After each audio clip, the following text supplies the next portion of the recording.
নমস্কার বন্ধুরা, তনু রান্না বান্না চ্যানেলে আপনাদের সকলকে স্বাগত জানাই। আজকে রান্নার একটা নতুন পর্ব নিয়ে হাজির হয়েছি। আজকে বানাবো রুটি দিয়ে দারুণ সুস্বাদু মুখরোচক একটা খাবার। অনেক সময় টিফিনে সকালবেলা রুটি খাওয়ার পর কিছুটা পরিমাণ রুটি থেকে যায়। আজকে সেই রুটি দিয়ে দারুণ সুস্বাদু মুখরোচক একটা খাবার বানাবো।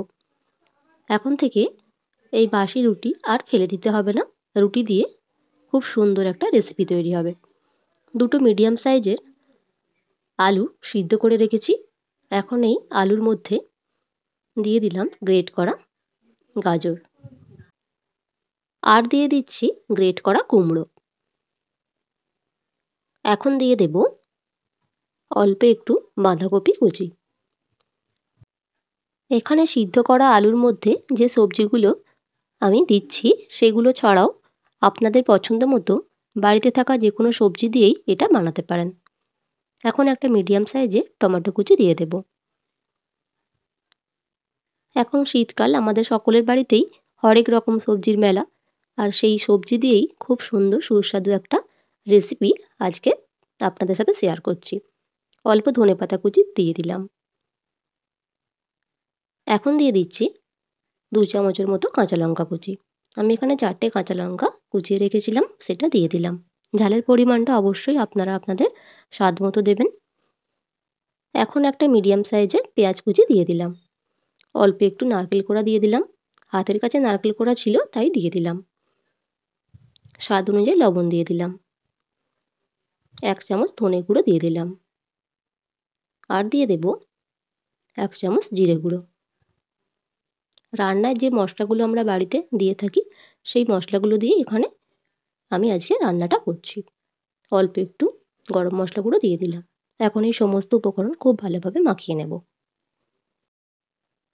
এই রেসিপিটি আরও বেশি মুখরোচক করার জন্য আপনারা এখানে চাট মশলা, সাধারণ লবণের পরিবর্তে বিট লবণও দিতে পারেন।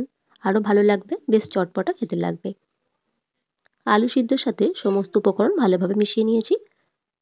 এখন একটা রুটি নিয়েছি, এই রুটির ওপর আলু সিদ্ধ মাখা দিয়ে দেব।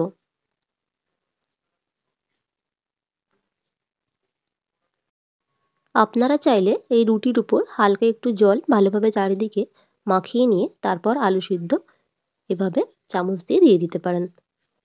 অল্প একটু জল অথবা ডিমের ব্যাটার তৈরি করে রুটির উপর একটু ভালোভাবে মাখিয়ে নিয়ে তারপর সিদ্ধ করা আলু এভাবে যদি মিশিয়ে দেন উপর থেকে, আর চামচ দিয়ে যদি এভাবে একটু চেপে দেন, তাহলে কিন্তু আর খুলে যাবে না।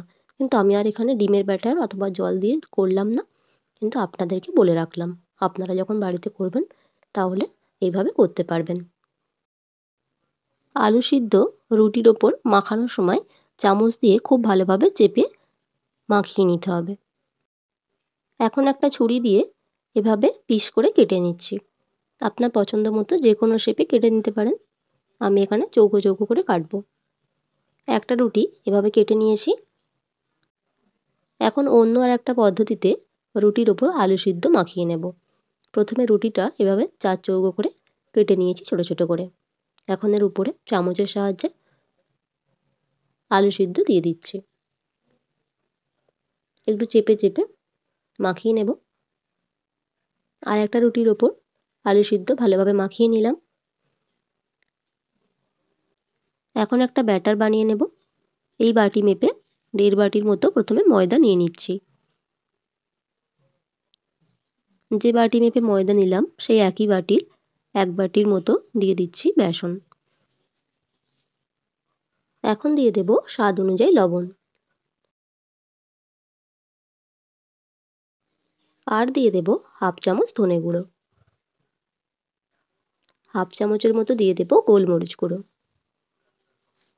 আর 1/2 চামচ জিরে গুঁড়ো দিয়ে দিলাম।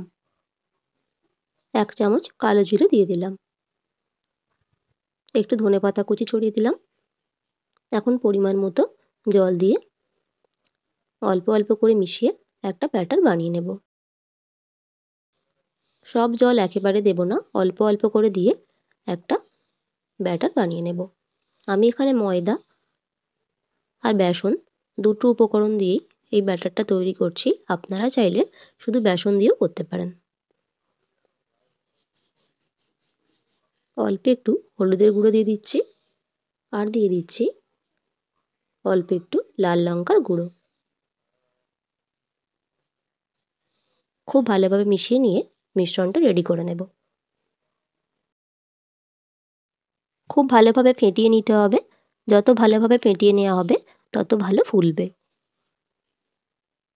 মিশ্রণটি ভালোভাবে রেডি করে নিলাম। এরকম ঘন রেখেছি, এর থেকে বেশি আর পাতলা করব না। এখন ভাজার জন্য কড়াইতে পরিমাণ মতো রিফাইন্ড অয়েল গরম করতে বসিয়েছি। তেল ভালোভাবে গরম হয়ে গেছে, এভাবে একটু নাড়াচাড়া করে নিলাম। এখন এই গরম তেলের মধ্যে আলু সিদ্ধ মাখানো রুটিগুলো এভাবে ব্যাটারের মধ্যে ভালোভাবে ডুবিয়ে গরম তেলের মধ্যে দিয়ে দেব। একদিক ভালোভাবে ভাজা হয়ে গেলে আর একদিক উল্টে দিতে হবে ভাজার জন্য।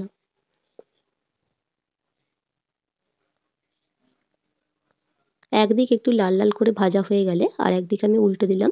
এভাবে দুদিক ভালোভাবে ভেজে তেল ঝরিয়ে তুলে নিতে হবে।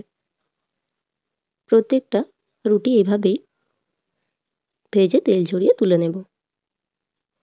সবগুলো ভাজা হয়ে গেছে। এখন পরিবেশন করব সসের সাথে। এটা শুধুমাত্র বাসি রুটি দিয়ে নয়, গরম রুটি দিয়েও এই রেসিপিটি সহজেই করতে পারবেন। খেতে খুব ভালো লাগে। প্রিয় দর্শক বন্ধুরা, আজকের রেসিপিটি যদি আপনাদের ভালো লেগে থাকে তাহলে ভিডিওতে একটা লাইক দিয়ে পাশে থাকবেন। সবাই ভালো থাকবেন, সুস্থ থাকবেন। Thank you.